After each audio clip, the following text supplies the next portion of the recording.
Adik Brigadir J atau Brigadir Nofriansyah Joshua Huta Barat, Maharesa Rizky, mengungkapkan dirinya digeledah oleh salah satu ajudan Verdi Sambo, Daden Al-Haq, terkait senjata api atau senpi pada Selasa 25 Oktober 2022.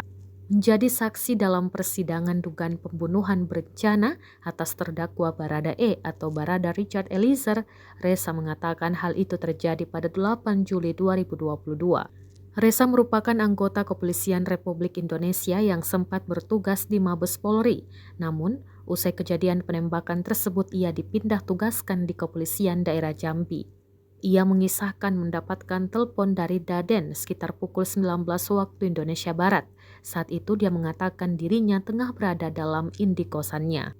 Saat inilah Daden pertama kalinya bertanya kepada Reza terkait bawa atau tidaknya senpi. Mendapatkan jawaban Reza tak membawa senpi, Daden langsung memanggil adik Brigadir J itu untuk mendatangi Biro Provos di Mabes Polri. Reza sempat mampir ke tempat laundrynya untuk mengambil baju PDL-nya. Ia menyempatkan diri ke rumah pribadi Sambo di Saguling dan bertemu Daden. Hakim Ketua Wahyu kemudian bertanya apakah saat itu Reza telah curiga dengan perilaku Daden, namun Reza mengaku belum mengetahui bahwa Joshua telah meninggal. Seperti diketahui, PN Jaksel menggelar sidang lanjutan untuk terdakwa Barada E dengan agenda pemeriksaan saksi Selasa kemarin.